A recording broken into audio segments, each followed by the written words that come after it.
عقیدہ توحید اور اہل تصوف و طریقت، ان کے درمیان جو ایک ربط اور ایک تعلق ہوا کرتا تھا، آج کے اس دور میں دیکھنے میں یہ آتا ہے کہ عقیدہ توحید سے وابستگان سلاسل طریقت، اہل تصوف و طریقت، وہ کچھ دوری والا انداز اختیار کرتے ہیں، اور اگر کوئی توحید کی بات کرتا ہے تو دل اور دماغ میں، ذہن میں یہ فوراً یہ بات آ جاتی ہے کہ شاید اس کا کسی مخصوص مکتب فکر سے تعلق ہے، تو یہ اس لیے توحید کی بات زیادہ کر رہا ہے۔ تو پھر کیا ہوتا ہے؟ پھر ہم توحید کے لیے کبھی وقت نکالتے ہی نہیں ہیں کہ توحید کو سیکھیں، سمجھیں، عقیدہ توحید کو سمجھیں۔ یہ میرے سامنے، یہ لائبریری میں یہ سامنے بکس پڑھی ہیں جس میں تصوف کی بے شمار امہات الکتب ہیں۔ ابھی تک زندگی میں جتنا بھی میں نے تصوف کا مطالعہ کیا ہے، تصوف کی کتابیں اور تصوف کی بنیاد، میں اس نتیجے پر پہنچا ہوں کہ تصوف جہاں صفائے قلب کا نام ہے، جہاں دین کے باطنی احکامات پر روشنی ڈالنے کا علم ہے، شریعت کے باطن کو بیان کرنے کا علم ہے، اس کے اسرار و رموز سے واقفیت کا علم ہے، تو وہاں میں نے ایک چیز اور بڑی اس میں نوٹس کی ہے کہ توحید کے اوپر اولیاء، صوفیاء، بزرگان دین، متقدمین، جو طبقہ اولا کے اولیاء، جہاں سے پھر تصوف آگے چلی اور ہم تک پہنچی، آئمہ تصوف جنہیں کہا جاتا ہے، انہوں نے توحید کے اوپر باب باندھے، گفتگو کی، بحثیں کی،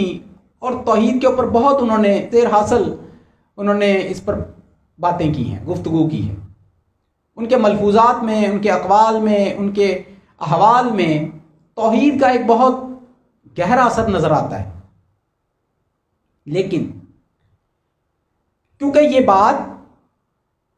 ہمیں بتائی نہیں جاتی، نہ بتائی جاتی ہے، نہ بتائی جا رہی ہے، ہمارا فوکس صرف اور صرف رسومات تصوف پر رہتا ہے۔ ہماری ٹوٹل کل تصوف وہ رسومات، روایات اور ہمارے مزاج میں رچ بس جانے والے معمولات، بس یہ تصوف ہے۔ تصوف کی عمارت کی بنیاد، اس کو کبھی ایڈریس ہی نہیں کیا جاتا، اس پر بات ہی نہیں کی جاتی۔ کتابوں میں تو ہوئی ہیں باتیں، لیکن یہ کتابیں کون کھولتا ہے آج کے دور میں؟ یہ کشف المعجوب پڑھی ہے میرے سامنے، سلسلہ چشتیہ کی کتابوں کا مجموعہ ہشت بہشت وہ سامنے رکھی ہوئی ہے، رسالہ کشیریہ ہے، حضرت ابو القاسم القشیری کا رسالہ کشیریہ ہے، یہ امہات الکتب ہیں تصوف کی۔ طبقات السلمی ہے حضرت عبد الرحمن السلمی کی، تصوف کی اولین کتابوں میں سے۔ اسی طرح اور بے شمار کتابیں ہیں، نام لوں گا تو ان کتابوں میں جو ذکر آتا ہے، علم کا ذکر آتا ہے، توحید کا ذکر آتا ہے، عقائد کے ضمن میں جو باتیں کی جاتی ہیں، یہ عامت الناس، عوام الناس اور وابستگان کو بتائی نہیں جاتی۔ ہم تصوف کے ضمن میں کیا بتاتے ہیں؟ تصوف کے ضمن میں ہم بتاتے ہیں، اگر علم کی بات بھی کرتے ہیں تو زیادہ سے زیادہ ہم آداب المریدین، اس ٹاپک کو زیادہ اس پر بات کرتے ہیں۔ بہت اہم اور ضروری اور بنیادی چیپٹر ہے یہ، کہ اس کے بغیر راہ حق کا جو مسافر ہے وہ منزل پر تک پہنچ ہی نہیں سکتا. منزل تک تو خیر دور کی بات ہے، وہ سفر کی ابتدائی نہیں کر سکتا اگر وہ ان ابتدائی قواعد و ضوابط کو نہیں سمجھے گا. تو اس لیے آداب المریدین، اس کے اوپر بڑی گفتگو ہوتی ہے، بات ہوتی ہے، ضروری ہے یہ بھی. اسی طرح جیسے میں نے پہلے عرض کیا کہ رسومات ہیں اور دیگر جو ہمارے معمولات ہیں وہ ہمارا فوکس رہتے ہیں. تو جب بات آتی ہے توحید کی، میں نے ترتیب سے لے کے چلنا ہے عقائد کو، عقائد اسلامیہ کو ترتیب سے لے کے چلنا ہے، اور یہ سارے کانسیپٹس کلیئر کرنے ہیں تصوف کی روشنی میں. تعلیمات صوفیہ، تعلیمات تصوف اور راہ طریقت پر جو چل کر منزل تک پہنچے، ان کے ہاں یہ تمام عقائد کیسے سمجھے جاتے تھے، کیسے سمجھائے جاتے تھے، کیسے بتائے جاتے تھے اپنے وابستگان کو. بالکل اسی طرح یہ عقائد و نظریات آپ تک پہنچانے کا یہ پروگرام شروع کیا ہے، یہ کوشش شروع کی ہے. اللہ تعالیٰ کی توفیق نبی کریم صلی اللہ علیہ وسلم کے تصدق سے اور جمیع اولیاء اللہ بزرگان دین اور ارواح قدسیہ، اللہ تعالیٰ کے مقربین محبوبین، ان کے روحانی فیوز و برکات کی نسبت اور صدقے سے اللہ تعالیٰ سے امید ہے کہ جس حد تک بھی ہوا کامیابی ہوئی تو 2 4 6 لوگ بھی اگر بات کو سمجھ گئے تو ایک بہت بڑی اچیومنٹ ہوگی اس دور میں، یہ دور فتن میں، کہ جہاں جیسے میں نے پہلے عرض کر دیا کہ انفارمیشن کا طوفان ہے. اس انفارمیشن کے طوفان میں حق بات کرنا کہ جو کچھ سننے کو تیار نہ ہو، جس میں کوئی اٹریکشن فیل نہ ہو رہی ہو کسی کو، کسی کے پاس ایسی باتیں سننے کا وقت ہی نہ ہو، ذوق نہ ہو، مزاج نہ ہو، شوق نہ ہو، طلب نہ ہو، تڑپ نہ ہو، اور پذیرائی کا دور دور تک کوئی تصور نہ ہو، بلکہ مخالفت کے زیادہ چانسز ہوں. ایسی گفتگو کرنا یہ محض اللہ تعالیٰ کی خوشنودی، نبی کریم صلی اللہ علیہ وسلم کے دین کو اور عقائد اسلامیہ، شریعت اسلامیہ اور اولیاء اللہ بزرگان دین کے طریق کو صحیح انداز میں ریپرزینٹ کرنا، اس کو عوام تک پہنچانا، اور اگر کچھ مغالطے ہیں، غلط فہمیاں ہیں، شکوک و شبہات ہیں تو ان کو دور کرتے ہوئے اپنے اس عقیدہ صحیحہ کا دفاع کرنا، یہ فرائض منصبی ہے. یہ میرے منصب کا بھی تقاضا ہے، اور جن کو ایسے منصب، ایسی مسند ملی ہوئی ہے، جن کو بھی ایسے مناصب ملے ہوئے ہیں، مسند ملی ہوئی ہے جسے ہم مسند ارشاد کہتے ہیں،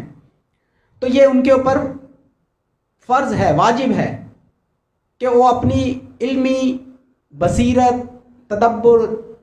فہم کے مطابق وابستگان کو بات وہ بتائیں جو ان کی ضرورت ہے، جو ان کے ایمان کے تحفظ کے لیے لازمی ہے، جو ان کے عقیدے کے تحفظ کے لیے لازمی ہے، جو صراط مستقیم پر چلنے کے لیے زاد راہ ہے، یہ ان کو بتائیں. عمل کریں گے کامیاب ہو جائیں گے، منزل تک پہنچ جائیں گے، اپنی دین، دنیا، آخرت سب کچھ سنوار لیں گے. نہیں عمل کریں گے تو اپنا نقصان کریں گے. لیکن آپ کو مکلف ٹھہرایا گیا ہے صرف بتانے کی حد تک. عمل کروانا، امپلیمنٹ کروانا تو وہ تو اب توفیق کے ساتھ ہے. وہ اللہ کی رحمت اور اس کے خاص فضل و کرم کی بنیاد پر ممکن ہے، لیکن آپ اپنا فرض ادا کریں۔ کون؟ جو منصب پر بیٹھے ہیں، جن کو یہ مسند عطا ہوئی ہے، جسے مسند ارشاد کہا جاتا ہے۔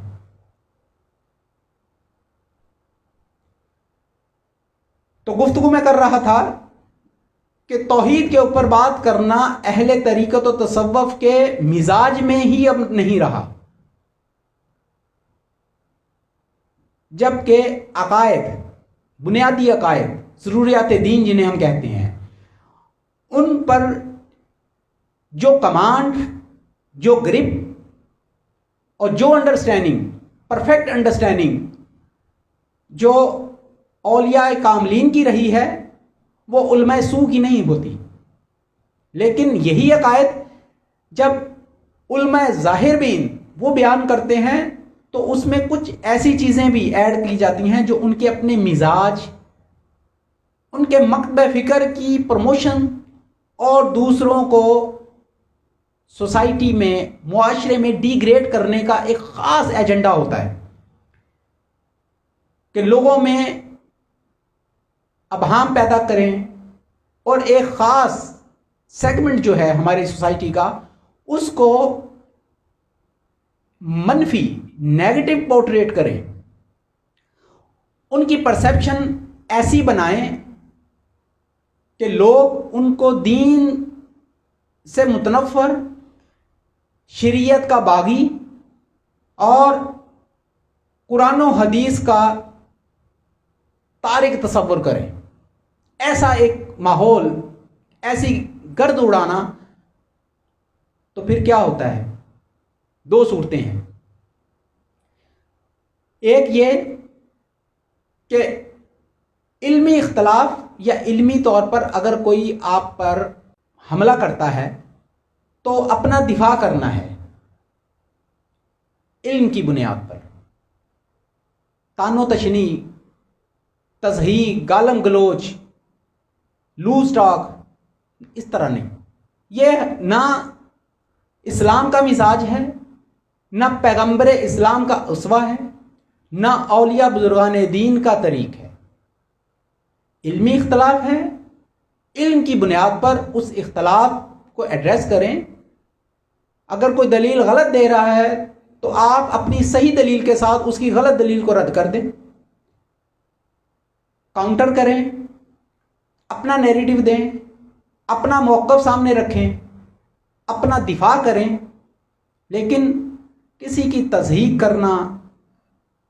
کردار کشی کرنا، گالم گلوچ کرنا، برا بھلا کہنا، بلو دا بیلٹ جا کے ایسے معاملات کرنا، یہ نہ اسلام ہے اور نہ یہ کسی بھی عقیدے کا یہ پیغام ہے۔ تو علمی اختلاف کو حسن اخلاق کے ساتھ بیان کریں، اپنا موقف رکھیں سامنے۔ تو ایک تو یہ ہے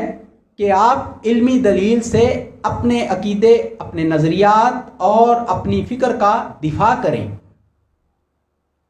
کسی پر حملہ نہ کریں، اٹیک نہ کریں، لیکن دفاع کریں۔ دفاع اور چیز ہوتی ہے اور کسی پر اٹیک کرنا، کیچڑ اچھالنا، بہتان لگانا، تشکیک پیدا کرنا، نیگیٹو پروپیگنڈا کرنا، یہ اور چیز ہے۔ تو ہم صوفیہ، اولیاء اللہ، بزرگان دین سے وابستہ، اہل طریقت، خانقاہوں سے جڑے، ہمارا تمام بحثیں، اگر ہم بحث بھی کرتے ہیں، ہماری تمام بحثیں، ہماری تمام گفتگو اگر کبھی ضرورت پیش آتی ہے تو دفاعی ہوتی، ہم اپنا دفاع کرتے ہیں، ہم حق بات، اصل بات دکھاتے ہیں۔ جو اگر کوئی جھوٹ بول رہا ہے یا کوئی غلط بیانی کر رہا ہے تو اس غلط بیانی کو ایکسپوز کرتے ہیں بس، لیکن اس سے زیادہ ہمارا کوئی مقصد نہیں ہوتا، اور یہ ہمارا بنیادی حق ہے۔ علمی اختلاف، امت کا اختلاف علمی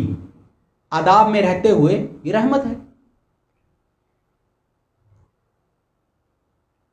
اہل طریقت، صوفیہ، اولیاء اللہ، بزرگان دین، ان کا جو 1400 سالہ طریق رہا ہے، 1400 سالہ جو طریق رہا ہے، اس میں ایک مثال ایسی نہیں ملتی، ایک مثال روز اول سے لے کے آج تک ایک مثال ایسی نہیں ملتی کہ اللہ کے ولیوں نے، اولیاء اللہ، اہل علم، جنہوں نے کتابیں لکھی، جنہوں نے واعظ و نصیحت، جن کے ملفوظات، جن کی کتابیں ہمیں اویلیبل ہیں، حضرت خواجہ حسن بصری سے شروع ہونے والا سلسلہ، مولا علی کے بعد حضرت خواجہ حسن بصری سے، اور اسی طرح تمام سلاسل طریقت، جتنے مشائخ کبار، طبقہ اولاد، طبقہ ثانیہ، جتنے بھی اولیاء اللہ، بزرگان دین گزرے ہیں، جن کا ذخیرہ علم آج اویلیبل ہے، آپ کو ان کی گفتگو میں، ان کی تحریروں میں، ان کے ملفوظات میں، ان کی تعلیمات میں تکفیریت کا کوئی تصور نظر نہیں آئے گا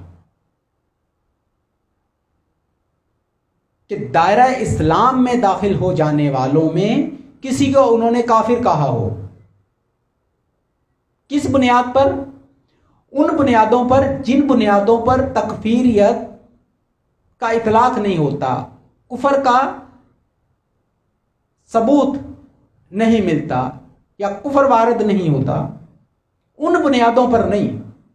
ہاں، ایسے فرقے ماضی بعید میں ایسے فرقے وجود میں آئے تھے کہ جن کے اوپر پھر جو اس زمانے کے ائمہ تھے، انہوں نے علمی جہاد کیا، پھر انہوں نے قربانیاں بھی دیں، جس میں قدریہ، معتزلہ، اس طرح کے فرقے وجود میں آئے۔ پھر امام احمد بن حنبل، انہوں نے اپنا نقطہ نظر رکھا، نہ صرف یہ بلکہ انہوں نے پھر بھرپور دفاع کیا اور اس کے لیے قربانیاں بھی دیں۔ بہت سارے ائمہ گزرے، جان و مال کی قربانیاں دینی پڑی ان کو، انہوں نے دیں، لیکن عقیدے کا تحفظ کیا، دین کا تحفظ کیا۔ تو یہ اصول تو رہے ہیں، لیکن یہ نہیں ہے کہ صرف چند بنیادی فروعی قسم کے معاملات کے اوپر کسی کو مشرک کہہ دینا، کسی کو بدعتی کہہ دینا، کسی کو کافر کہہ دینا، کسی کو دین سے خارج کر دینا، کسی کو عقیدے سے خارج کر دینا، کسی کے لیے ایسی زبان استعمال کرنا کہ اپنے ہی مسلمان بھائی اپنے دوسرے بھائی کے لیے ایسے جذبات یا ایسی سوچ رکھنے لگیں کہ جو نہ اللہ اور نہ اللہ کے رسول کو کسی بھی طرح ان کی پسندیدگی کا باعث بنتی ہو۔ ہوتا ہے ایسا۔ تو معزز سامعین اور ناظرین، یہ تمہیدی گفتگو میں نے کر دی، کس ضمن میں کہ عقیدہ توحید دین کی ابتدا ہے، لیکن اس ابتدا سے ہمارا تعلق، یعنی ہمارا علمی ربط و تعلق، وہ نہ ہونے کے برابر رہ گیا ہے۔ ہمارے ہاں توحید کا تصور یہ ہے، میں آپ کو بتاؤں، یہ میرے مشاہدات ہیں، میں خانقاہ میں ہی پلا بڑا ہوں، خانقاہ سے میرا تعلق عام لوگوں کی نسبت کہیں زیادہ ہے۔ اس عقیدہ اہل تصوف و طریقت سے میری وابستگی بہت گہری ہے۔